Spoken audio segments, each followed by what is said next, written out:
Okay बच्चों, in part number 2 बेटा we learn about the types of farming, the socio economic condition of the people of India, administrative policy and the entire Indian economy are associated with agriculture.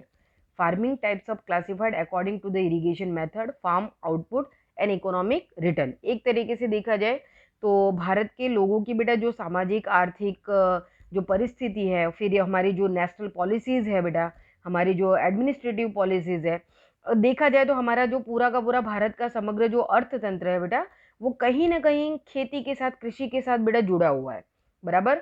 और कहीं न कहीं जो बेटा हमारी जो फार्मिंग की जो टाइप्स हैं, वो किस बेस पे डिवाइड किए गए, तो according to the irrigation method, कि भाई इरिगेशन की जिस तरीके की फैसिलिटीज़ है, तो वहाँ पे किस तरीके का फार्मिंग हो पाता है, एक इस फैक्टर के ऊपर उसके टाइप्स को डिसाइड किया जाता है।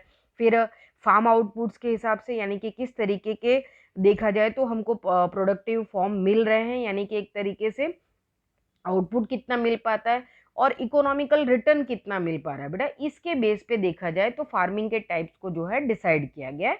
अब उन टाइप्स के बारे में हम थोड़ा सा समझते हैं बेटा. फर्स्ट है सब्सिस्टेंस फार्मिंग. क्लियर, ये 2 मार्क्स में कभी कभी आपके क्वेश्चन आता है, 3 मार्क्स में भी आ जाता है. इस चैप्टर के क्वेश्चन बेटा आपको कई मतलब अलग अलग उसमें सेक्शंस में मिल जाएंगे, क्योंकि काफ़ी जो पुराना ओल्ड सिलेबस था उसकी ब्लूप्रिंट के हिसाब से ये 7 मार्क्स का इसका चैप्टर का काउंटिंग होता है, मार्किंग का.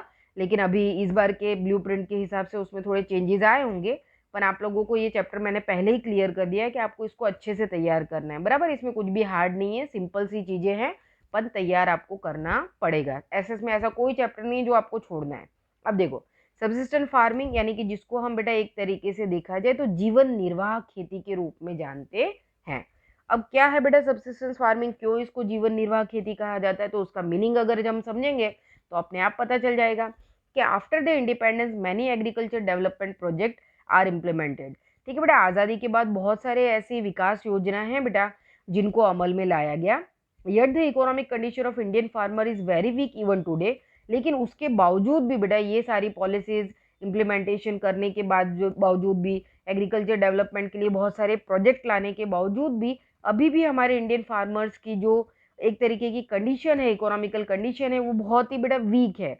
हमारे जो इंडियन फार्मर्स है काफ़ी स्मॉल फार्मर्स है, पुअर फार्मर्स है, छोटे किसान हैं, जिनको तरह तरह की एक तरीके से प्रॉब्लम से बेटा और क्राइसिस से जूझना पड़ता है. अब देखो कि even today costly seeds, fertilizer and use of the insecticides are not affordable in smaller farm holding.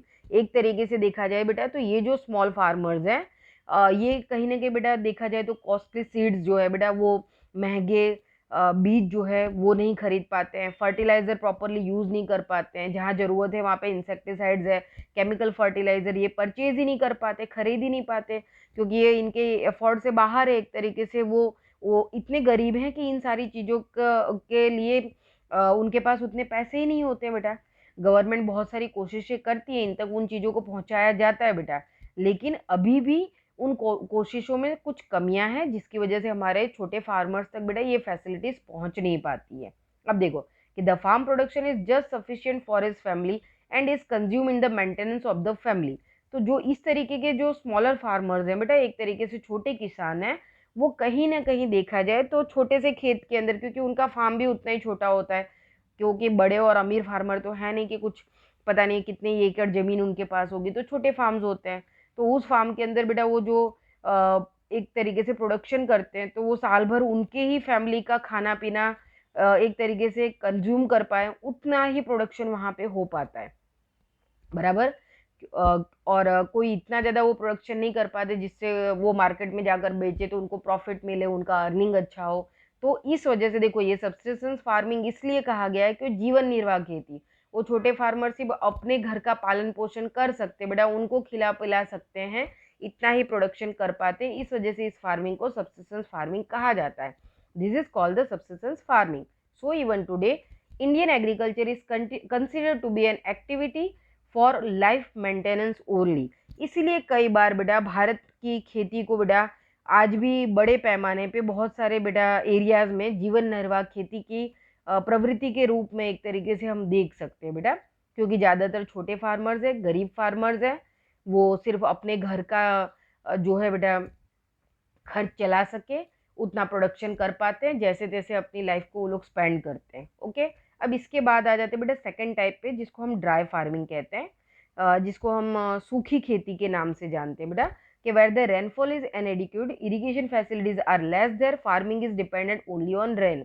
जहाँ पे बेटा फार्मिंग सिर्फ ड्रेन पे डिपेंडेड है, ये ऐसे एरियाज है जहाँ पे रेनफॉल इनएडिक्वेट है, यानी कि कुछ अनइवन फॉर्मेशन में है बेटा, कभी ज़्यादा आ जाता है, कभी कम आ जाता है, कभी बिल्कुल नहीं आता है, जहाँ पे इरिगेशन फैसिलिटीज़ भी बहुत ही कम अवेलेबल है।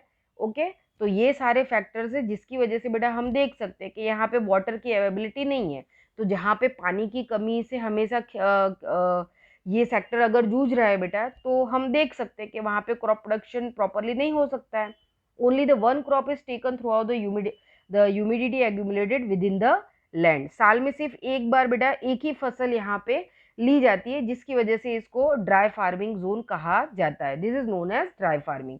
Crops like jowar, millet and pulses which require the less water are grown here.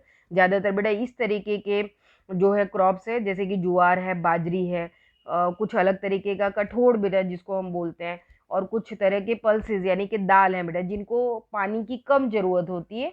इस तरीके का क्रॉप प्रोडक्शन यहाँ पे हो पाता है। इन Gujarat wheat and the gram are grown in humid soil after the monsoon is over।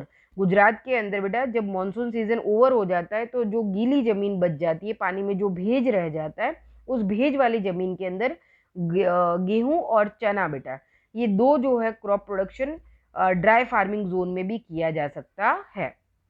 अब थर्ड है वेट फार्मिंग, जिसको हम आर्द्र खेती के रूप में या भेज वाली खेती के रूप में भी जानते हैं बेटा। Wet farming is carried out in the region of the heavy rain and adequate facilities for irrigation. If there is no rainfall और if it is insufficient, more than one crop is taken with the help of the irrigation. ये ऐसा area है बेटा जहाँ पे rainfall काफ़ी अच्छे तादाद में बारिश होती है बेटा, भारी बारिश वाला एरिया भी है, और इरिगेशन फैसिलिटीज़ भी अच्छे से अवेलेबल है। इस वजह से यहाँ पे बेटा क्रॉप प्रोडक्शन आराम से इजीली किया जा सकता है। साल में वन से लेके एक से लेके ज़्यादा तक, मतलब वन से लेके बेटा टू क्रॉप प्रोडक्शन तक यहाँ पे हो सकता है। जैसे कि यहाँ पे हम देख सकते हैं बेटा कि where in the paddy, sugar cane, cotton, wheat and vegetables are grown here. यहाँ पे हम देख सकते हैं बेटा कि ये सारे जो क्रॉप प्रोडक्शन है वो वेट फार्मिंग के जोन में किए जा सकते हैं।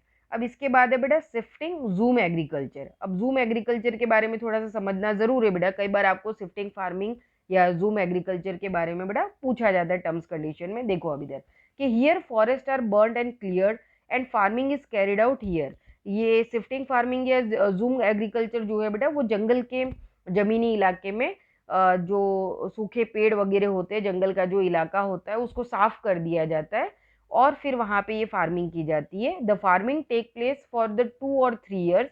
लगभग ये फार्मिंग बेटा उस जमीन पे 2 से 3 साल तक की जा सकती है। उसके बाद क्या है कि सॉइल की फर्टिलिटी बेटा रिड्यूस हो जाती है। When the soil fertility is reduce, that area is abandoned and the same method is applied to start the farming at other place।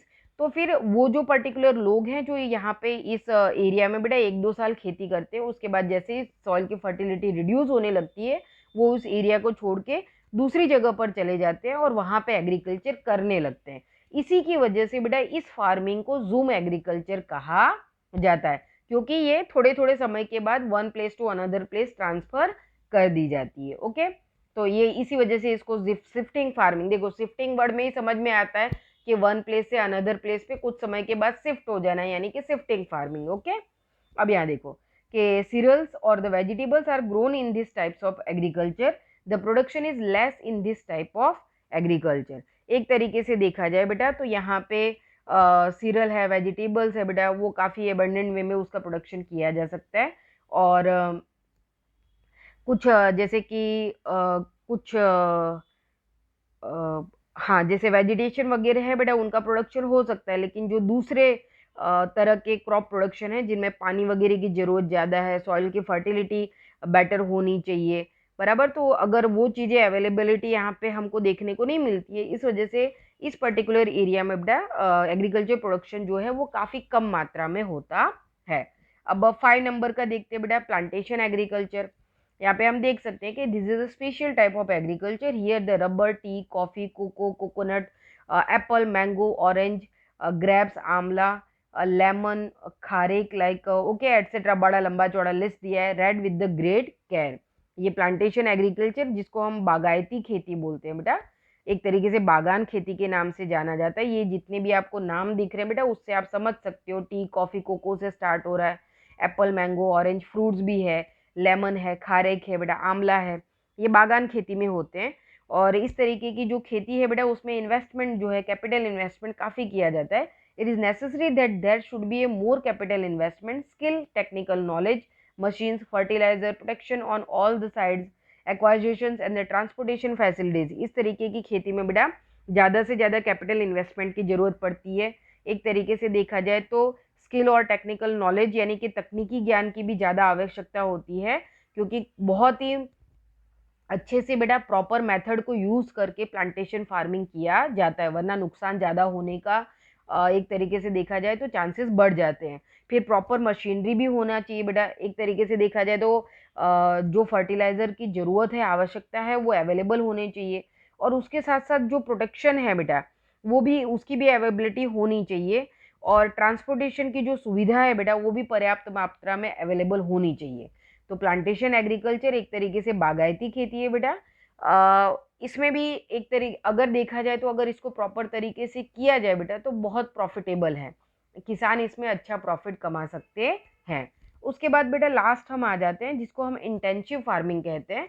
Intensive farming को बेटा कमर्शियल फार्मिंग के नाम से भी जाना जाता है। देखो उसी पैराग्राफ के लास्ट वर्ड में लिखा हुआ है बेटा कि क्यों उसको कमर्शियल फार्मिंग कहा जाता है। तो अगर इस पैराग्राफ को हम रीड करेंगे तो हम समझ जाएंगे बेटा कि एक तरीके से देखा जाए तो ये हमेशा बिजनेस पर्पस को, प्रॉफिट को, अर्निंग को ध्यान में रखकर की जाती है। इसी वजह से इसको इंटेंसिव फार्मिंग यानी कि कमर्शियल फार्मिंग कहा जाता है।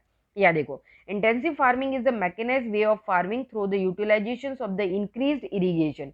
एक तरीके से देखा जाए तो बेटा इंटेंसिव फार्मिंग के अंदर जो इरिगेशन की फैसिलिटीज है बेटा उसको बढ़ाया जाता है। फिर केमिकल फर्टिलाइजर का बेटर यूज करना, कीटनाशक है बेटा जो इंसेक्टिसाइड्स और पेस्टिसाइड्स है उनका प्रॉपर यूज़ करना, और दूसरी जो मैकेनिकल जो इक्विपमेंट्स है बेटा उनकी अवेलेबिलिटी बेटर होना।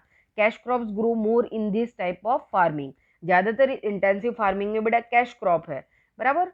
उन कैश क्रॉप्स को एक तरीके से बेटा इंटेंसिव फार्मिंग में ज़्यादा से ज़्यादा, क्योंकि कैश क्रॉप के अंदर क्या होता है बेटा कि प्रॉफिट ज़्यादा होता है ना।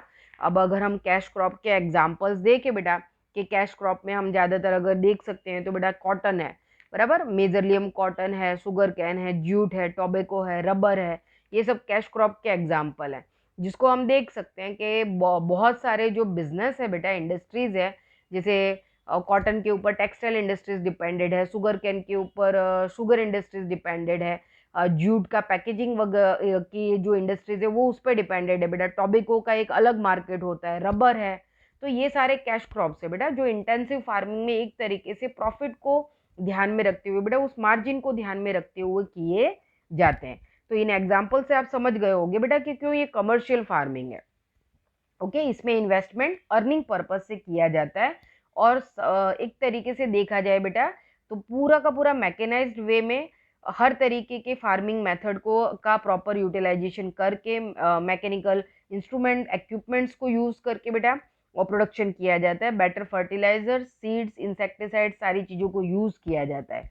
The per hectare production has increased very much here and their area shown under this crop has increased.